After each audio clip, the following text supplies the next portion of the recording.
I'm going to read a passage from this book, The Inner Voice of Love by Henri Nouwen. And it says it's a journey through anguish to freedom. And it says here in this chapter, because I cannot clean or organize or just go through these books by titles and not open one. And I've had this for over 22 years and I've never read it.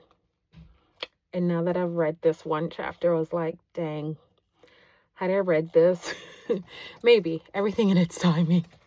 But I think had I read this before, maybe some things wouldn't have gone down the way they've gone down. So here goes. Maybe it will be beneficial for someone else in their season. So it says, let your lion lie down with your lamb.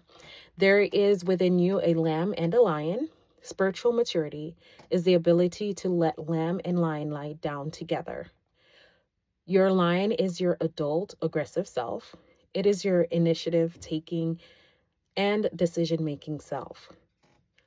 But there is also your fearful, vulnerable lamb, the part of you that needs affection, support, affirmation, and nurturing. When you heed only your lion, you will find yourself overextended and exhausted. When you take notice only of your lamb, you will easily become a victim of your need for other people's attention. The art of spiritual living is to fully claim both your lion and your lamb. Then you can act assertively without denying your own needs. And you can ask for affection and care without betraying your talent to offer leadership. Developing your identity as a child of God in no way means giving up your responsibilities.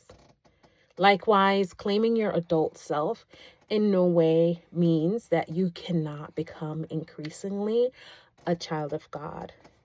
In fact, the opposite is true. The more you can feel safe as a child of God, the freer you will be to claim your mission in the world as a responsible human being. And the more you claim that you have a unique task to fulfill for God, the more open you will be to letting your deepest need be met. The kingdom of peace that Jesus came to establish begins when your lion and your lamb can freely and fearlessly lie together. That just speaks to me in this season because I can look through those different years of needs, of wants, of strengths, and weaknesses, and see how sometimes those felt like they were conflicting each other and not quite knowing how to hold both of those together well, the growing part of me and things that were spiritually gifted, and things that were experience. Those things felt at odd, at conflict, and I've spent this last couple of years trying to figure out how do these things dwell together well, when he talks about that you can have that assertive self without denying your own needs, or being able to feel that sense of strength. Claiming your adult self in no way means that you cannot become increasingly a child of God.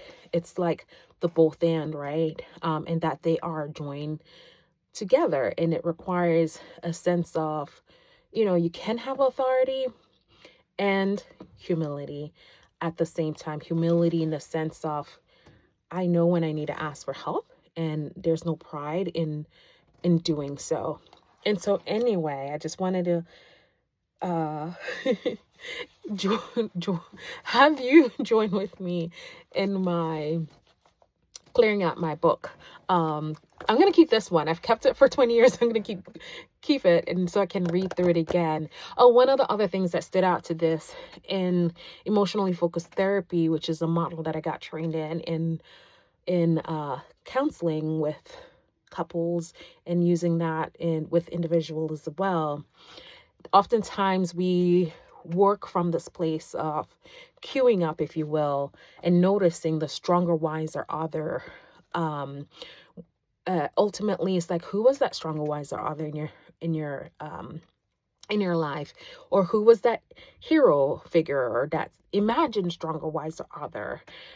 Who's the stronger, wiser other in terms of a God frame that a person may have? Understand, I work with both people who are of faith and not of faith, and ultimately you want them to begin to grow in their own sense of self, to find that place of inner strength, inner assertiveness, their own inner stronger, wiser other, for when the parts of them that feels weaker, alienated, disowned, that those two can work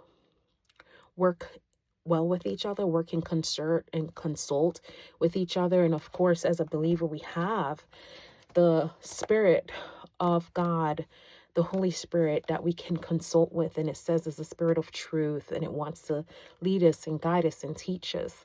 We have communities that we can lean into, and to get encouragement, to get wisdom, to get and reach out to have a mentor. I just paused and had an older, wise author mom that's been through the season that I'm in, and she every now and then she catches me and asks me, hey, how can I pray for you?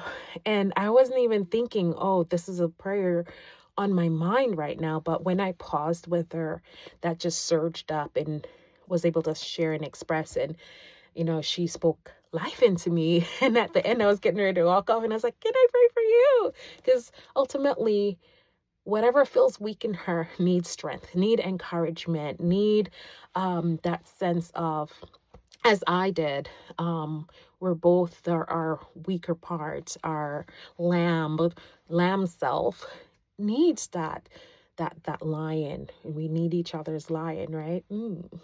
But anyway, lest I go on and on, I just wanted to share this because it's just a little fun facts. Look, going through my closet, clearing out my books, because yes, I have books everywhere in my house, because your girl likes books and I have a hard time getting rid of them, because in my mind I'm going to read through them. But this is a year I'm going to get through some more of them than I was able to in the last few years. So anyway, again, that was The Inner Voice of Love by Henri Nouwen. And I've read other of his books in the past. And I like to just glean from others and take out what's good, whether or not I in totality agree with everything everyone is saying in a book or on a podcast or YouTube or whatever that I listen to. But I just like to bounce knowledge and understanding and wisdom and insight off of and with other people, especially when it's influencing me towards good. All right, take care.